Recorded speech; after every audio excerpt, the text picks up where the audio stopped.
When we want to have a flash of inspiration or when we want to get really creative, often we try and get ourselves in a specific environment, a place, something that's comfortable, some things that are going to really trigger that creativity.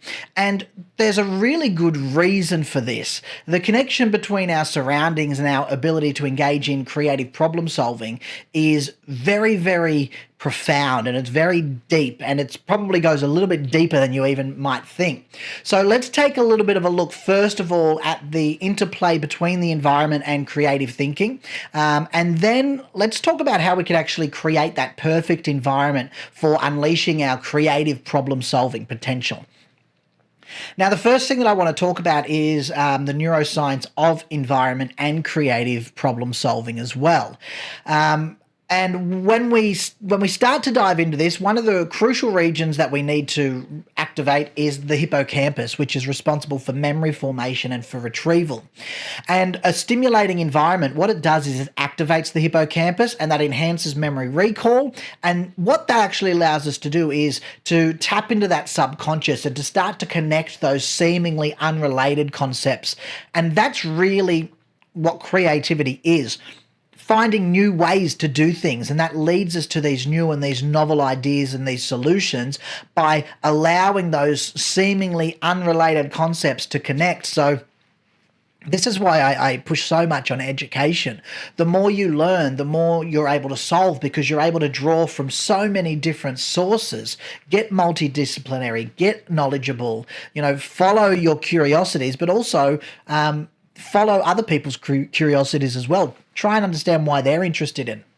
Now, when it comes down to creative problem solving, we're really talking about the prefrontal cortex, particularly your dorsolateral prefrontal cortex. It's responsible for cognitive control, attention, focus, switching between tasks. And when we create an environment that supports cognitive control, now we're starting to optimize our ability to think flexibly and to generate new solutions as well. Now, if it's not tricky enough, that's not the only thing that's going on as well. We've got neurotransmitters that are coming to play, dopamine, norepinephrine. They play a key role in the underlying creative problem-solving process.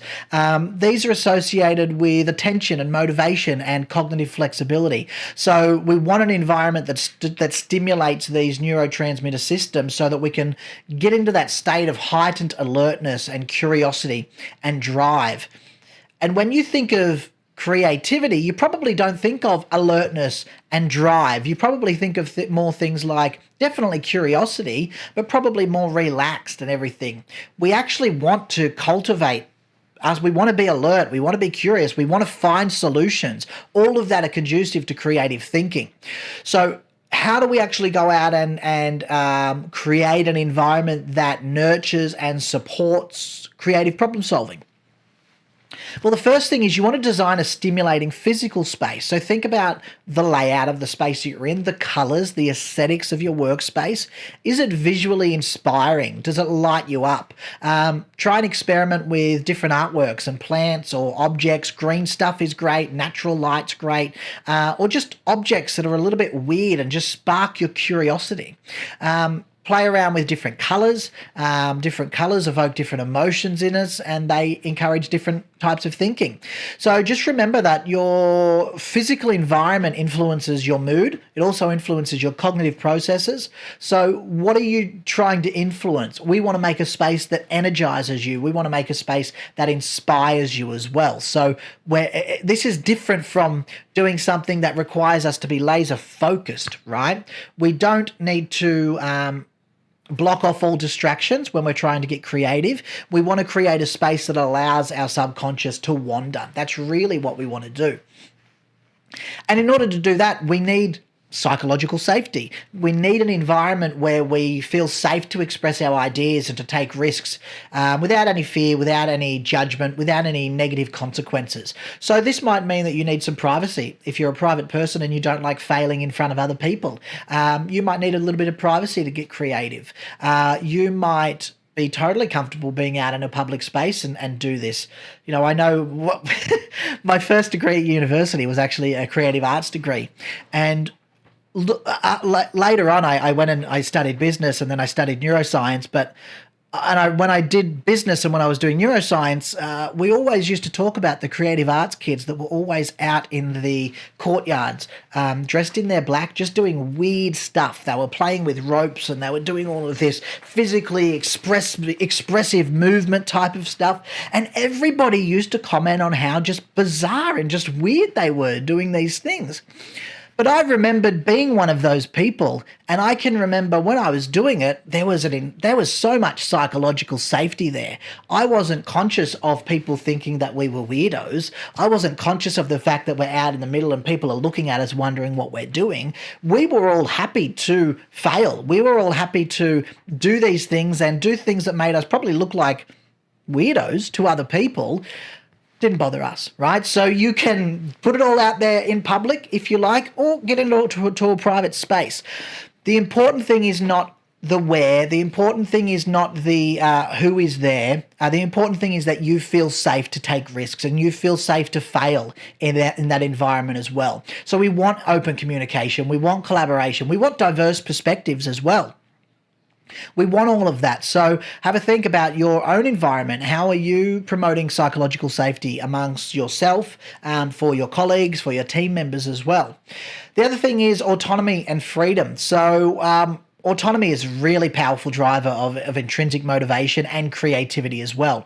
So when we've got permission to explore, when we've got the freedom to experiment, and when we've got the autonomy to be able to take ownership of our work, people are more likely to engage in creative problem solving as well. And if we didn't, we wouldn't have some of the best things that we've got in the world. You know, Nikola Tesla, he was free to explore everything that he wanted to. Albert Einstein, free to explore freely, had the autonomy. Marie Curie had the autonomy to do whatever she needed to do to mash things up in ways that are not safe and would not fly in a lab today.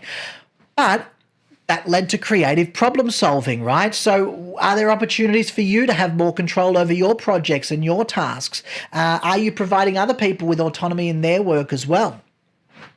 And the last couple is think about fostering cross-pollination of your ideas. So create spaces or platforms where people from different disciplines or backgrounds can interact and share their perspectives. When we facilitate these diverse conversations, when we encourage interdisciplinary collaborations, we're creating a really rich ecosystem for creative problem solving. More perspectives means more paths to solve that problem as well. And so you need to be thinking, how can you engage people from outside of your immediate field? Can you initiate discussions or different projects that bring together different perspectives, different expertise? And a great place to start is LinkedIn. Jump on, find somebody in an industry that you think it would be interesting with. I work in organizational neuroscience. That's where I work in. So I come from a business background. I've got master's degrees in business and human resources and learning and development, organizational behavior, and I've got PhDs and degrees in neuroscience. I bring them both together, organizational neuroscience. I'm still bringing in other perspectives as well. In our team, we've got engineers, electrical, mechanical engineers, project developers. We've got designers, graphic designers, psychometric test designers. We've got developers, AI developers, deep machine learning developers. So it's all about these different perspectives to get the best result. So how can you start to bring more people together? How can you start to get more expertise, different types of expertise involved in what you're doing? Second last thing is and we don't do this and we should do this because it makes everything better, incorporate play and playfulness. Make things a game. Playfulness stimulates creativity. Playfulness unlocks new ways of thinking. It's why it's great for kids, because we want them to create new connections. That's why we want them to play. So integrate elements of play into your environment, different games, different puzzles, brainstorming sessions, Even just set a clock, a timer for people to finish work in, and give a reward at the end. This is all encouraging imaginative thinking. How can you start to infuse playfulness into your work or to your team activities? And the last thing is, and this one sounds a little bit counterintuitive to people if you haven't done it before, is to provide time for reflection and for mind wandering. So this is often a part that we leave off. We often overlook the value of reflection and mind wandering as well. But it's in these periods of that quiet contemplation that we allow our brains to not only to consolidate information, but to make new connections. And when we make those new connections, we get new insights. So when you're thinking about how long am I allocating myself to do things, and when we start to look at being resourceful and being efficient and being consistent, we want to plan, we want to chunk down our time. So if I've got an hour to do this thing, think about how you can allocate 15 minutes of that to stillness and reflection. How can you say, all right, I've got an hour, that means I've only got 45 minutes to get it done, and then 15 minutes to reflect, and maybe even just optimize it a little bit. I can't help myself. After the reflection, there's always something that's right top of brain, and I just go dip, dip, dip. And honestly, it's what'll take you from an 80% up to like a 95%. And then that last little 5%, we really got to work to get that. But again, that changes the whole game. So how can you create these moments of stillness in your day? What strategies can you implement to facilitate focused attention and mind wandering? They're both useful. They've both got a space. But often we worry about attention too much, and we don't actually go out and actually allow time for mind wandering. So have a think about that. Have a think about what you can do to create the perfect environment for you for creative problem solving. Everybody is different. We know that we want to be doing things that supports that prefrontal cortex. We want to do things that allows us to have better cognitive control so that we can optimize our ability to think flexibly and to generate new ideas as well. That comes down to your physical space. It comes down to psychological safety, autonomy and freedom, cross-pollination of ideas, play and playfulness, and of course, giving yourself some time for reflection and for mind wandering as well. If you do that, you're going to have a pretty good environment to be able to get into this creative problem solving. But remember, it all comes down to experimentation and finding those things that are right for you. Bye now.